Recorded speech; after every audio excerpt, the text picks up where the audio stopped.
Natureza, Contexto e Cultura de José Costa Júnior, fundamentado, baseado aí na obra Comportamento, a Biologia Humana no Nosso Melhor e Pior, do Roberto M. Sapolsky, tradução de Giovanni Salimena e Vanessa Bárbara. As investigações e os debates acerca da compreensão que temos de nós mesmos enquadram-se no âmbito da antropologia, do estudo do homem e do ser humano, desenvolvidas tanto em termos filosóficos com análises e definições conceituais e a priori, quanto em termos científicos, a partir de práticas empíricas e observacionais. As investigações antropológicas buscam compreender o que somos e, consequentemente, o que é possível para seres vivos como nós.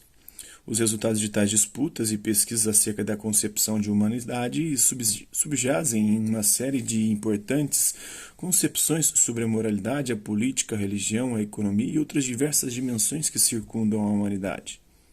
Ao longo do desenvolvimento de hipóteses antropológicas, diversas tensões e dicotomias surgiram nos debates e tentativas de explicação da natureza e do lugar da humanidade. Descrições ligadas ao nosso potencial de intelecção, nossas características anatômicas e nossa natureza comportamental acabaram por nos colocar em patamares distintos de outras formas de vida. No entanto, tensões e dicotomias também surgiram. Até que ponto somos estruturados e determinados pelos processos naturais, como as outras formas de vida parecem ser?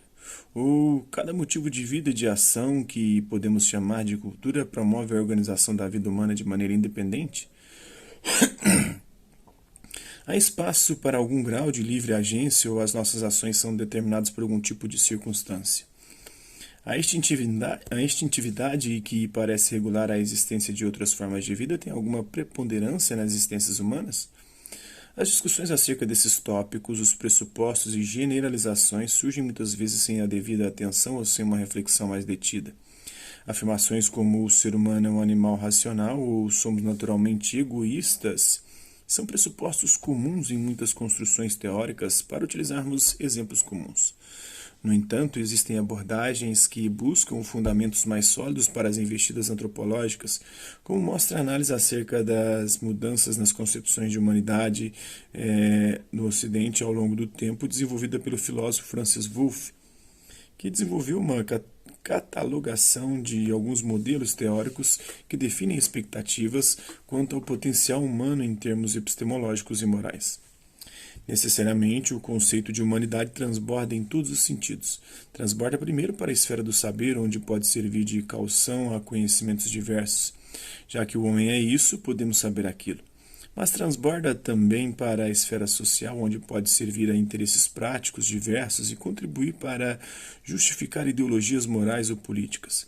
Já que o homem é isso, podemos e devemos fazer aquilo, segundo Wolff.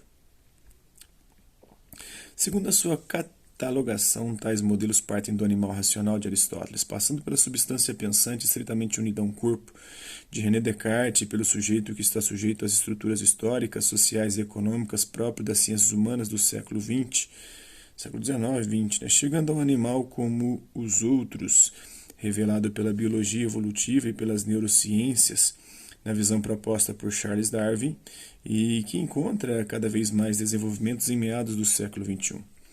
Esta última concepção ainda gera reações e críticas intensas, seja por alterar consideravelmente compreensões tradicionais da humanidade, seja por trazer implicações antropológicas que envolvem um questionamento das concepções tradicionais da natureza e do lugar do animal humano na realidade. Muitos estudos e análises antropológicos ainda investigam o impacto da hipótese de Darwin e dos seus desenvolvimentos para a concepção que nós temos de nós mesmos, mesmo um século e meio após a publicação da teoria da evolução por seleção natural e posteriores desenvolvimentos ao longo dos séculos XX e XXI. Aqui é necessário fazer uma ressalva. Uma tentativa de exploração antropológica pretensamente desenvolvida com base nas hipóteses experimentais de Darwin levará a um retrato enganoso da humanidade. Proposto pelos chamados darwinistas sociais, essa concepção de humanidade glorificava o papel da luta e da sobrevivência para explicar o progresso e o avanço da humanidade. Ao propor classificações arbitrárias e racistas, acabou por dar sustentação a sistemas sociais e políticos brutais, pautados pela afirmação e pela violência. No entanto, tais concepções são um mau uso das ideias de Darwin, uma apropriação da teoria do naturalista inglês para a explicação de certos aspectos que não correspondem à teoria evolucionista originalmente proposta, conforme terminologia proposta por Donald Simons, principalmente em relação às concepções de progresso, avanço e evolução envolvidas, segundo Simons. No entanto, além desse programa limitado em termos metodológicos e conceituais, o desenvolvimento das ideias e hipóteses de Darwin levaram a possibilidades mais proveitosas para a compreensão da humanidade. Podemos identificar esse programa como um projeto descritivo, uma vez que utiliza elementos da biologia evolutiva para tentar explicar e descrever a diversidade das características humanas em termos evolutivos. Áreas de pesquisa e investigação diversificadas, como antropologia evolutiva, sociobiologia, genética comportamental, as neurociências e a psicologia evolutiva, entre outras, tentam ampliar a compreensão humana a partir de nossa história evolutiva e estruturas biológicas. Muitas questões ainda estão em aberto em tais tentativas, mas se mantêm abertas à discussão e análise crítica, como veremos, tentando assim fazer um bom uso das ideias de Darwin. É a partir de uma concepção antropológica darwinista descritiva que trouxe e ainda traz dúvidas e questões em aberto que o professor de Biologia e Neurologia da Universidade de Stanford, Robert Sapolsky, escreveu este ensaio acadêmico, originalmente Behave, The Biology of Humans at Our Best and Worst, em 2018, um livro que traz informações e implicações relevantes para a compreensão que temos de nós mesmos e que rondam as investidas da antropologia. Especialista em neuroendocrinologia e primatologia, Sapolsky tem uma sólida e diversificada carreira acadêmica com publicações e investigações sobre diversos tópicos, como as causas e consequências do estresse em primatas, os impactos da pobreza extrema na formação infantil e infecção parasitológica no cérebro de animais, para ficarmos em alguns exemplos. O objetivo geral de Sapolsky em comportamento é oferecer uma explicação com base na literatura mais recente sobre os comportamentos e ações humanas, suas causas diretas e remotas, configurando um enquadramento naturalista para o nosso comportamento.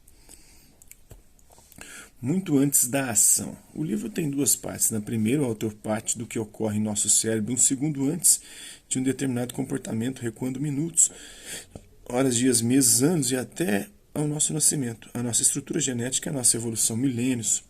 O objetivo é desenvolver uma engenharia reversa e mostrar como um determinado comportamento torna-se possível e quais são os substratos biológicos envolvidos.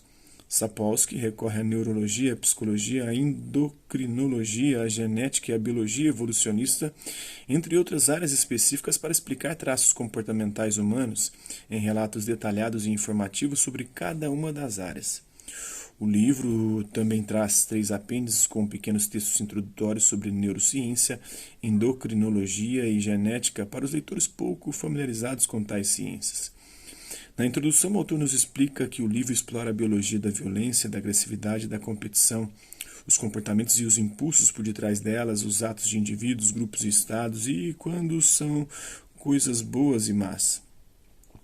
Porém, também trata das formas pelas quais as pessoas fazem o oposto, que nos ensina a biologia sobre a cooperação, a afiliação, a reconciliação, a empatia e altruísmo. Além disso, traz esclarecimentos sobre a metodologia adotada no ensaio, principalmente em relação ao entrelaçamento constante entre biologia e cultura, que, como veremos, é um dos pressupostos fundamentais do trabalho de Sapolsky. Podemos observar esse cuidado metodológico já no primeiro capítulo, quando o autor explica que enquadrar comportamentos como bons ou maus, pró-sociais ou antissociais é arriscado, uma vez que muitas vezes é difícil mostrar como um traço está dissociado do outro. A empatia, que contribui para nos aproximar de familiares, nos torna reativos contra estranhos. Por isso, prefere dizer que o livro trata da biologia dos nossos melhores e piores comportamentos. Para abordar o que ocorre um segundo antes de um comportamento, Sapolsky recorre à neurobiologia no segundo capítulo com o objetivo de explicar o funcionamento do nosso sistema nervoso.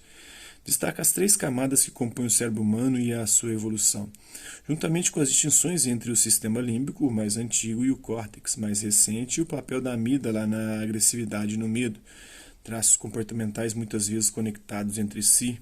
Sapolsky mostra a importância do córtex pré-frontal para o comportamento social, ataca a dicotomia razão e emoção e explica o papel da dopamina e da serotonina em nossas rotinas comportamentais.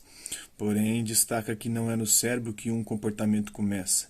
Este é apenas a via final comum na qual convergem outros fatores que criam o comportamento. No terceiro capítulo, com o objetivo de explicar o que ocorre segundos a minutos antes de um determinado comportamento, Sapolsky aborda a psicobiologia, isto é, o estudo das funções e atividades psíquicas e comportamentais em suas relações com processos biológicos. Aqui destaca o fato de o cérebro receber muitas informações a todo momento, inclusive sobre o estado fisiológico do indivíduo e suas regulações, e até informações subliminares que ficam abaixo do nosso radar consciente, mas que impactam nossos comportamentos e ações. É importante destacar que todo o texto é bem detalhado e explicativo, farto em referências ao final de cada capítulo e que muitas vezes exigem muita atenção do leitor não especialista. Já para entender o que ocorre horas e dias antes, no quarto capítulo, o autor recorre à sua especialidade, que é a neuroendocrinologia, uma investigação sobre os efeitos dos hormônios no cérebro e no comportamento. Começa tratando da reputação injusta da testosterona e sua relação com comportamentos violentos, mostrando que existem sutilezas dos efeitos desse hormônio, muitas vezes pouco compreendidas, principalmente em relação à autoconfiança e ao otimismo. Trata também da oxitocina,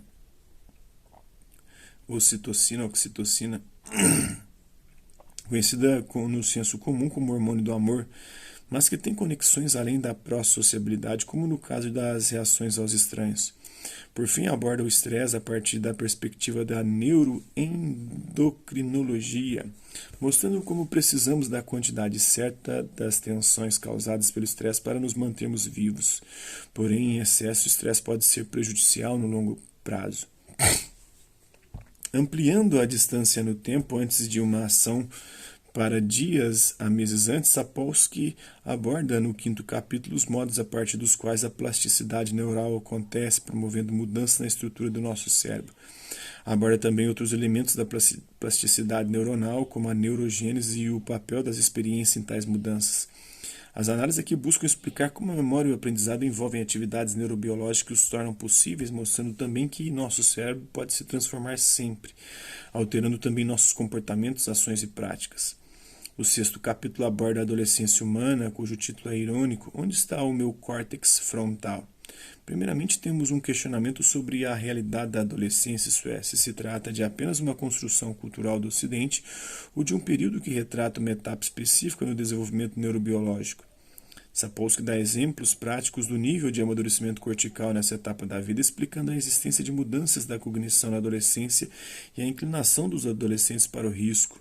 Dessa forma, mesmo que não saibamos exatamente seu início e seu fim, trata-se de um período de alterações relevantes para o amadurecimento cerebral dos humanos. Recorrendo também à psicologia do desenvolvimento, o autor mostra como a aceitação e a exclusão social entre os pares está conectada a essa etapa do desenvolvimento, mostrando também a importância desse período para a finalização do processo de amadurecimento do córtex. Já a infância e a gestação são temas do sétimo capítulo, De Volta ao Berço, De Volta ao Útero, no qual Sapolsky descreve o desenvolvimento cerebral e algumas hipóteses sobre os estágios e níveis de amadurecimento. Aborda também como diferentes tipos de infância produzem diferentes espécies de adultos, uma vez que diversos acontecimentos impactam a formação e desenvolvimento dos cérebros, como, por exemplo, a presença ou não da mãe no início da vida, o acesso à quantidade mínima de nutrientes durante o desenvolvimento e a cultura onde se está inserido. Por fim, Sapolsky explora as possíveis diferenciações entre os cérebros femininos e masculinos e os efeitos da exposição fetal a certos tipos de hormônios, que também acarreta consequências importantes para o desenvolvimento do indivíduo. A genética é a base para as análises e observações do oitavo capítulo, De Volta a Quando Éramos Apenas um Óvulo Fertilizado. Sapolsky desafia as visões genocentristas que atribuem à genética uma inexistente independência dos mesmos em relação ao ambiente. Os genes não fazem sentido fora do contexto do ambiente, por isso, o estudo das interações entre genética, ambiente e epigenética é fundamental para compreendermos as relações entre genes e comportamento. O autor também analisa metodologias em genética comportamental, afastando qualquer possibilidade de determinismo ou inevitabilidade. Não pergunte o que um gene faz, pergunte o que faz em determinado ambiente e quando expresso numa determinada rede de outros genes. Continuando o recuo no tempo antes de determinada ação, Sapolsky chega a séculos e milênios antes, abordando no capítulo a coevolução entre a biologia e a cultura.